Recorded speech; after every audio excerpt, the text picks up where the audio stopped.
Donc moi je suis Olivier Gagneux, je suis professeur de PS en collège sur Saint-Fargeau-Ponthierry, c'est proche de Fontainebleau. Donc je fais beaucoup d'escalade avec mes élèves, j'ai une AS, j'ai une section sportive d'escalade aussi, qui fonctionne depuis maintenant 12 ans.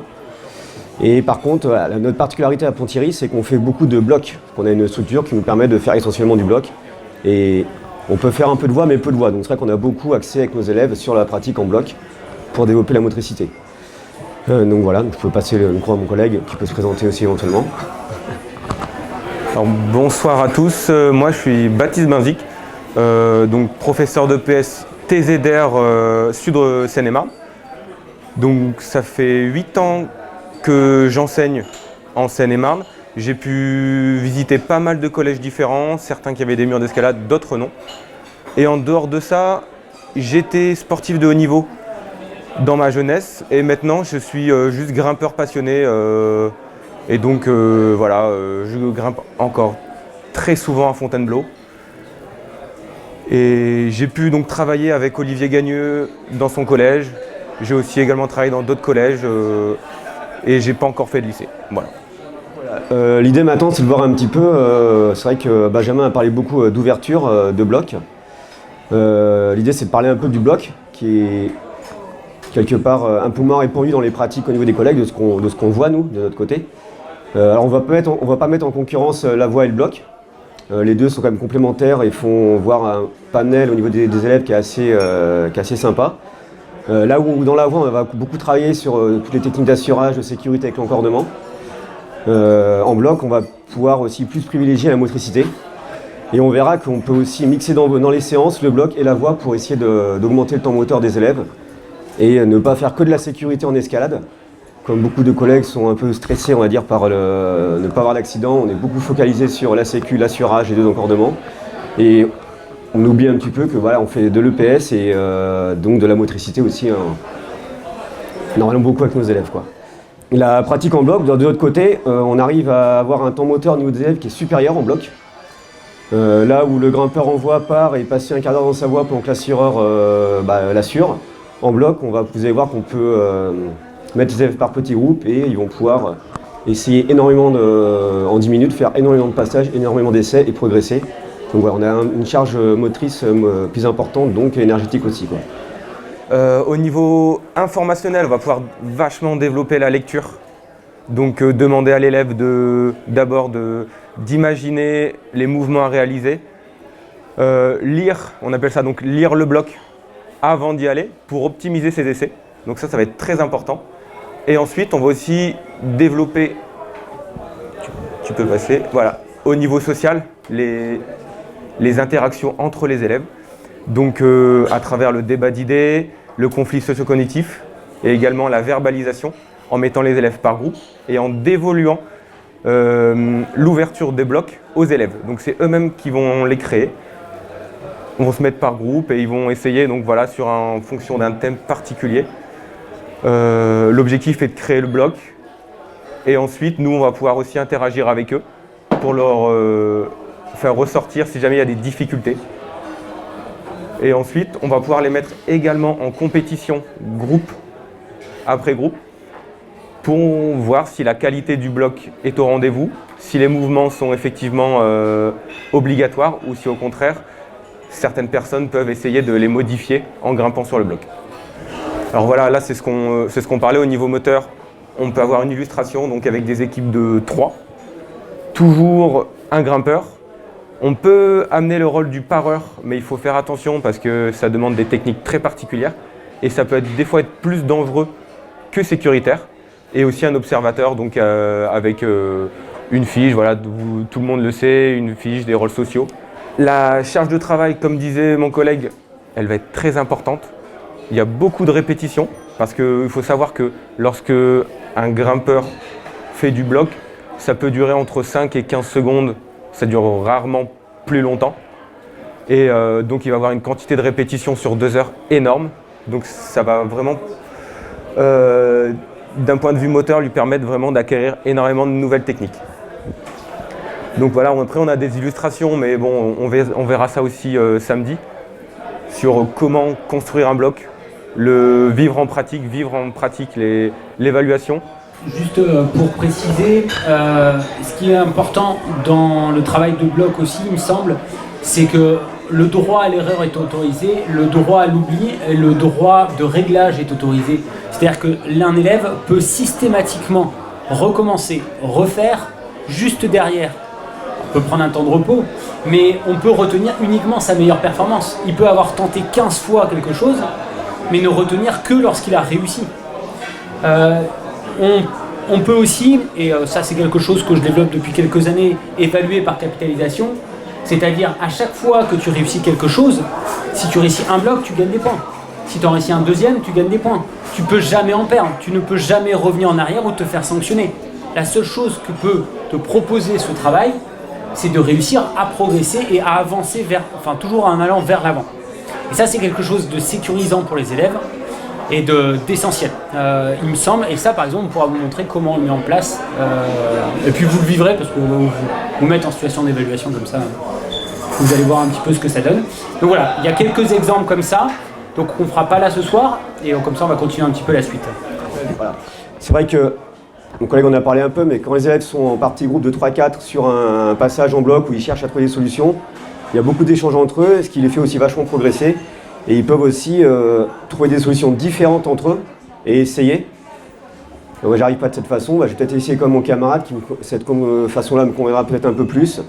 Et donc c'est vrai qu'ils progressent au niveau de leur motricité, mais à des rythmes différents et ils trouvent des méthodes aussi différentes pour les mêmes passages. Au niveau de l'intervention de l'enseignant, elle est un peu différente en bloc par rapport au mur. Si vous êtes à privilégier la pratique en SAE, vous allez avoir une zone. Alors la zone bleue qui est un petit peu la zone du mur, et devant vous avez une zone qui est un peu la zone sur laquelle vous vous centrez beaucoup, puisqu'il y a tous les assureurs. Vérifier les encordements, vérifier les nœuds de sécurité, vérifier que l'assureur fasse correctement son travail. Donc c'est vrai que vous êtes très focalisé sur aller faire le contrôle, on en a parlé, visuel et tactile.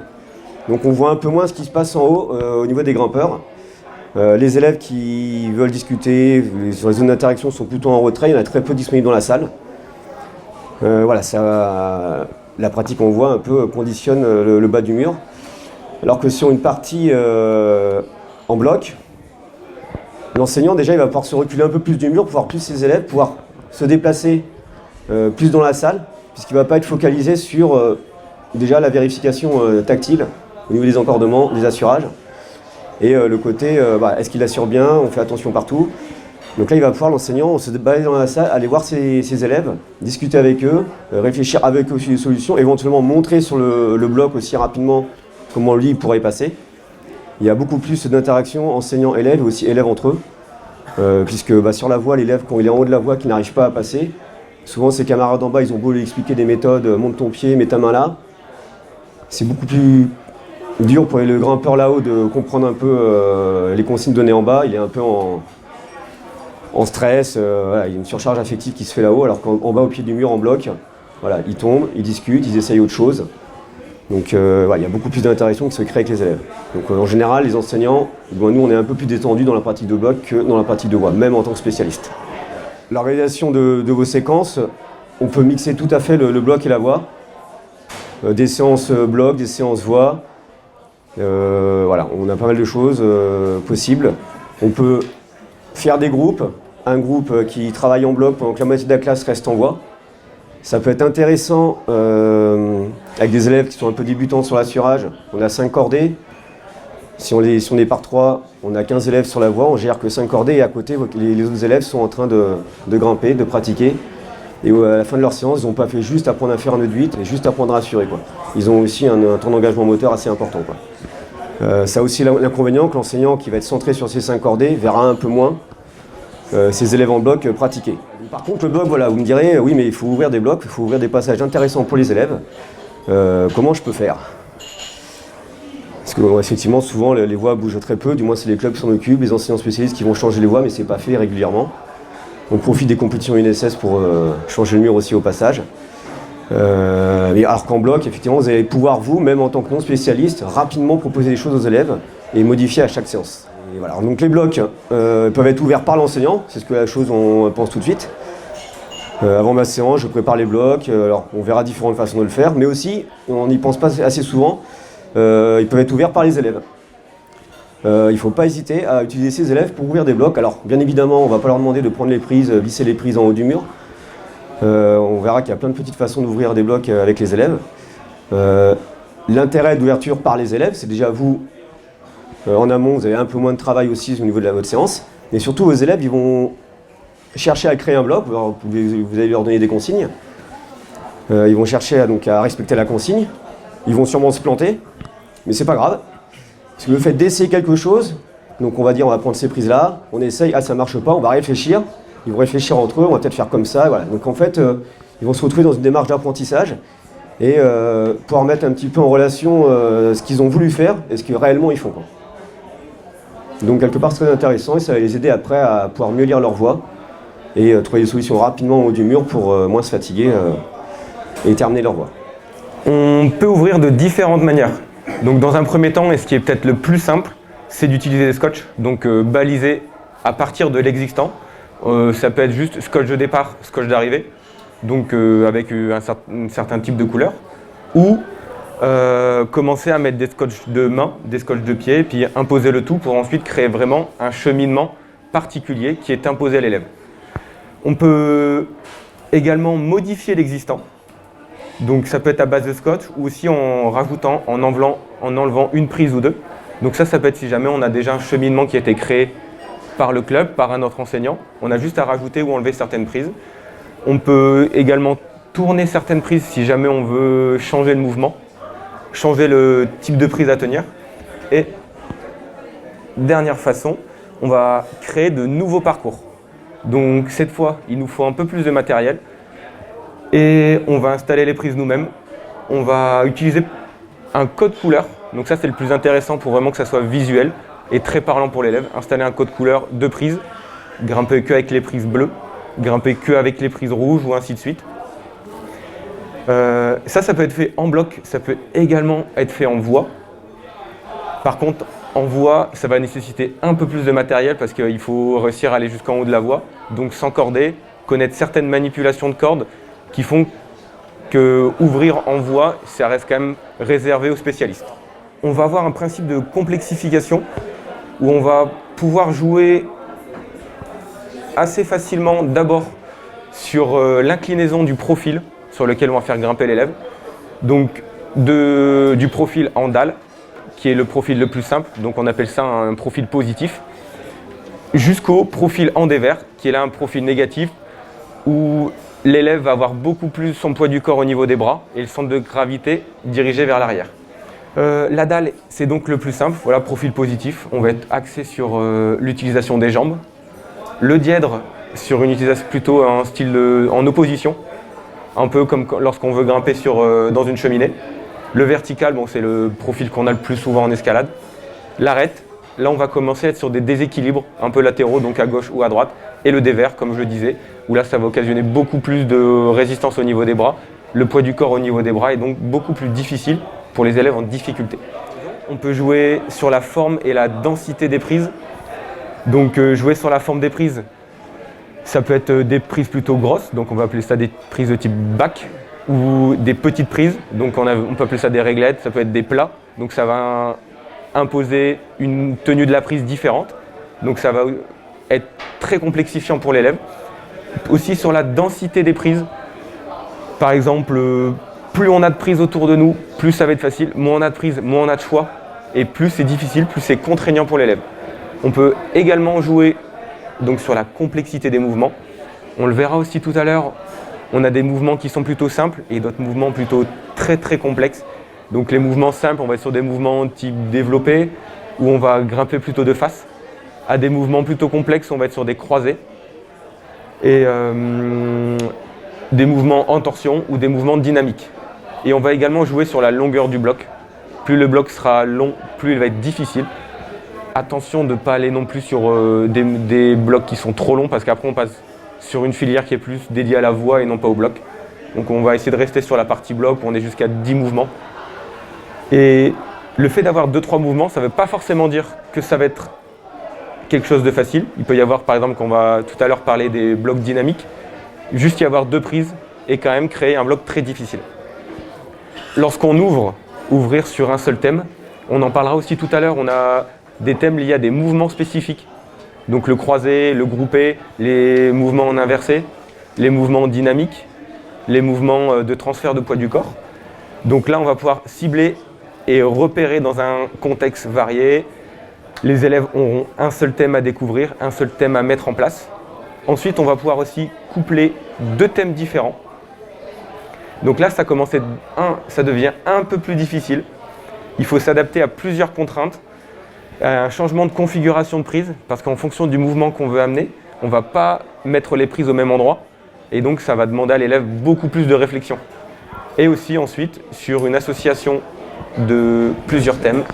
Donc, on va combiner plusieurs thèmes. Là, on va être vraiment sur une complexification du bloc. Et ça peut être juste lier plusieurs blocs entre eux. On le verra aussi tout à l'heure, comment rendre le bloc de plus en plus difficile. On va juste pouvoir avoir plusieurs blocs les uns à côté des autres et essayer de les lier. Ça va donc poser un problème énergétique parce que l'élève ne doit pas tomber entre l'enchaînement de ces différents blocs. Et un problème lié aussi à la réflexion, à l'imagination du bloc, la lecture du bloc, puisque l'élève va réaliser plusieurs thèmes. Donc on en parlait, il y avait 2 thèmes. Si on en a encore plus, 3 ou 4, là ça va être vraiment difficile pour l'élève. Pour dire un peu sur comment, toujours dans la complexification, si on part juste sur ce que disait Baptiste tout à l'heure par rapport à l'ouverture au scotch, le plus 5 en général pour l'ouverture, scotch de départ, scotch d'arrivée, on imagine, on est en bas de son mur, on a énormément de prises. Vous le verrez samedi, l'intérêt de l'ouverture en bas de mur pour le bloc, c'est d'avoir, ce qui est intéressant, c'est d'avoir plein de prises, quitte à rajouter des prises qui ne sont pas dans les voies pour justement augmenter la possibilité motrice des élèves. Donc sur l'ouverture au scotch, juste en scotchant prise de départ, prise d'arrivée, vous pouvez tout simplement demander aux élèves d'aller jusqu'à l'arrivée en toute prise. C'est un premier niveau de difficulté pour les élèves, départ, arrivée, toute prise.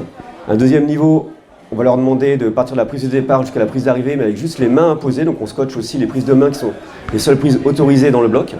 Donc là, on va commencer dans l'ouverture à orienter un peu notre bloc sur certains mouvements, sur certains thèmes. Et après, pour complexifier encore un petit peu le même bloc, on va aussi imposer au niveau des pieds. Donc en gros, les élèves ne doivent utiliser avec les pieds et les mains que les prises qui sont scotchées. Donc vous avez juste à créer au départ un petit bloc au scotch avec vos prises de main, vos prises de pied. Et derrière, par les consignes que vous allez donner aux élèves, vous allez pouvoir jouer sur les différents niveaux des élèves. Le niveau 1 en toute prise, le niveau 2 en main imposée, le niveau 3 en toute prise, en pied et main imposée. Voilà, je l'ai retrouvé. Et à partir de là, suivant, si on reste sur le thème toute prise, donc toutes les prises de pied et de main sont autorisées, vous allez pouvoir juste en contraindre les mouvements par rapport à une consigne toute simple. Par exemple, on peut partir sur un bloc vertical, départ arrivée, toute prise autorisée. La consigne, utiliser le moins de prises de main possible. Juste avec cette consigne-là sur un bloc vertical, on va essayer de faire travailler les élèves sur l'utilisation des jambes, pour justement minimiser le nombre de prises de main. La même consigne sur un bloc qui est un peu à l'oblique, toujours en toute prise de main et pied autorisé. Les élèves vont pouvoir aller sur le minimum de prise, devoir plus travailler sur le transfert au niveau du bassin, du transfert d'appui, ou alors aller sur des mouvements en croisé-décroisé.